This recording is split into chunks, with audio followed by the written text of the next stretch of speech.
పోలింగ్లో current కానీ అది తీయలేదు కానండి. అయితే వంగా గీత గారు తిరిగారండి. ఏంటి బూత్కి వంగా గీత ఆవిడ అంత మంచి ఆవిడ ఇంకెక్కడా లేదండి.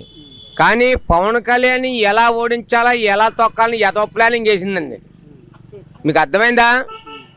ఇంచుమించు లేదంటే పిఠాపురం నియోజకవర్గంలో 60 కోట్ల రూపాయలు ఖర్చు పెట్టారండి వైఎస్ఆర్ వాళ్ళు.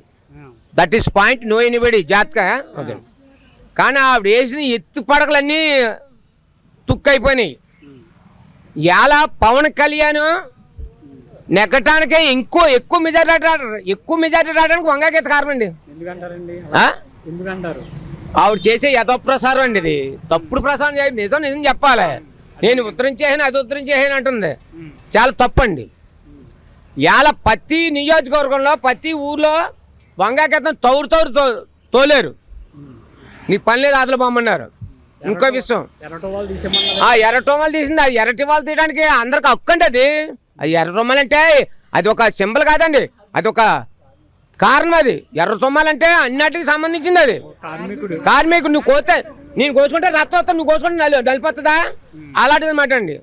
తర్వాత ఇలారండి ఇంకో విషయం చెప్తున్నాను నేను. ఇవాళ పిఠాపురం నియోజకవర్గంలో ప్రజలందరూ అన్ని కులాలు కూడా పవన్ కళ్యాణ్కి ఓటు వేస్తారు అనుకున్నారు, వేసారు. కానీ వంగా గీత వల్ల ఈవిడ డబ్బు పంచట్లో మాకు ఇంకా పెరిగింది. కానీ ఒకటే, ప్రతి ఊళ్ళో కూడా వైఎస్ఆర్ వాళ్ళు జనసేనకి ఏమని చెప్పారు, వంగా గీతను ఓడించామని చెప్పేసి డబ్బులు ఆపేసారు మాట ఎవరికి ఇవ్వకుండా. జనసేన వాళ్ళు ప్రతి వాళ్ళు 1500 చేసి డోర్ టు డోర్ కొట్టారు, ఇచ్చేసారు. ఎక్కడ తేడా లేదు. అందులో మాది ప్లస్ పాయింట్. ఇప్పుడు ఉన్నాను, నువ్వు కంగారు. ఇప్పుడు ఇవాళ నియోజకవర్గంలో 4వ తారీఖు అంటే ఇంక 20 రోజులు ఉంది టైము. 80,000 మెజార్టీలో పవన్ కళ్యాణ్ నెగ్గుతాడండి. ఎవడైనా దమ్ముంటే 2 లక్షలు కాస్తాను పందెం. 2 లక్షలు కాస్తా నేను. 80,000 మెజార్టీ పక్కా. రిగ్గింగ్ చేయడం మేము చేసేస్తున్నాం. రిగ్గింగ్ మేమే చేసేస్తున్నాం. అయితే లక్ష కాదు 80 ఉన్నాడు. I am don't worry. ఎంతవరకు ఉండాలి అంతవరకు ఉండాలి. మన ఊరికి పిచ్చిపోకూడదు. ఉదాహరణకి 80,000 వేసానండి. అయితే వీళ్ళు 3 వేసాడు డోర్ టు డోర్ ఇచ్చినా సరే మనకి 50,000 మీద వస్తుందండి. వాళ్ళు ఇవ్వకపోవడం మనకి 80,000 పెరిగింది.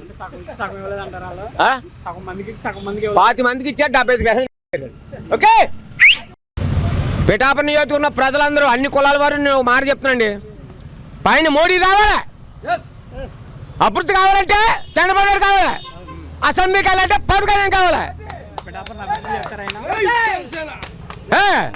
మన ఇంట్లో తులసి మొక్క ఉండాలి, ఈశాన్యంలో నీళ్ళు ఉండాలి, ఆగ్నంలో ఎగ్గు ఉండాలి, అసెంబ్లీలో పవన్ కళ్యాణ్ ఉండాలి.